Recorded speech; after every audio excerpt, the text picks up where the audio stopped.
So sometimes we can actually go a little further in figuring out the rate laws, even if it's not just a single rate mechanism. So when a mechanism contains a fast initial step, the rate determining step might contain intermediates. That first step is not going to be the rate determining step if it's very fast.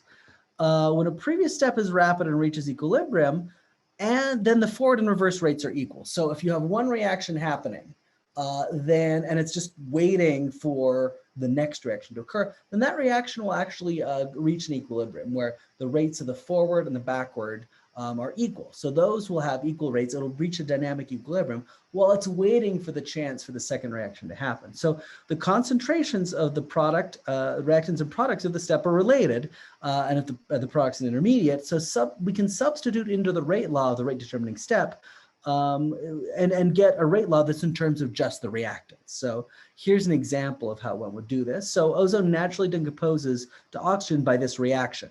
2 ozones creating 3 O2s. The experimentally observed rate law for this reaction is the rate is K times the concentration of ozone squared times the concentration of oxygen to the -1. Okay, now that's different, right? We've been used to seeing positive coefficients, so all of a sudden we've got a negative coefficient there. What's going on? This is less common, but things like this actually do happen. You get things like square roots that occur in rate laws, and clearly those are not just one rate determining step. There's something else going on. But we're going to take a look at this proposed reaction mechanism and see that it's consistent with the experimentally observed rate law. So here, the proposal is, and I would not ask you in an exam to figure out a new rate law. Just check whether figure out a rate law, figure out a mechanism. Just check whether a proposed mechanism did make sense. So our proposed mechanism is that ozone breaks down into O2 plus a free oxygen, which is a fast step. Ozone's not super stable. And then a slow step where ozone combines with an oxygen to create 2 O2, and that's the slow step. So the question is this consistent with the, let's show that the proposed mechanism is consistent with the stoichiometry and consistent with the rate law. Okay, so the first thing we want to do is it consistent with the stoichiometry? That's the first thing you always have to check. So that's relatively easy, right? Because we can just say, well, first we have O3 going to O2 plus O, and the next step is O3 plus O going to 2O2. So if we add this up, we get 2O3 plus spare oxygen goes to 3O2 plus a spare oxygen. The spare oxygen appears on both sides. It's an intermediate, but we can cancel it out because the net reaction doesn't involve that intermediate. So yeah, that's consistent with the stoichiometry. Great, that's an easy thing to check. And next, is it consistent with the rate law? Okay, so this is a little bit harder, and this is where we have to do some extra math. So if this is the slow step, this is a gas phase reaction. So we assume that's an elementary reaction step. And we say that the rate is equal to K2 times the concentration of O3 times the concentration of O.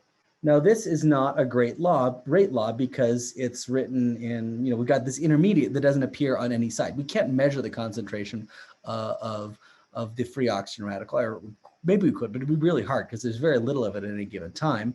We mostly have ozone and molecular oxygen. Okay, so we've got that, but we still need to take a step further. So let's look at the first reaction. The first reaction is happening fast.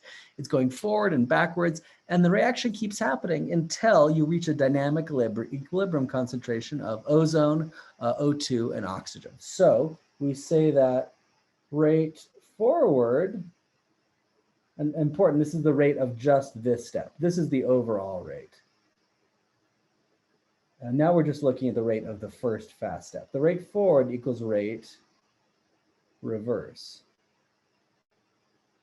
But this is an elementary reaction, so we assume that the rate forward is K1 times the concentration of O3. It's just ozone breaking down, so the rate will just be proportional to the concentration of ozones.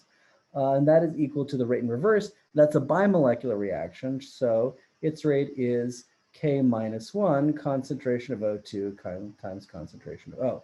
So we have an equality here. What we can do is solve for what the concentration of O is. So the concentration of O is going to be K1 concentration of ozone divided by K minus 1 concentration of molecular oxygen, right? I get this just by dividing by K minus 1 O2 on both sides.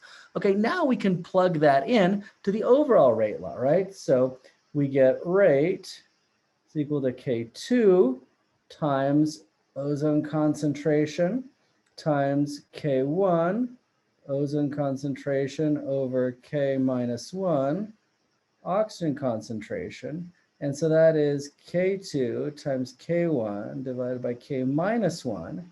And that's ozone squared, O2 minus 1. Now, we see these collections of Ks. Well, we can just call it, an overall constant, right?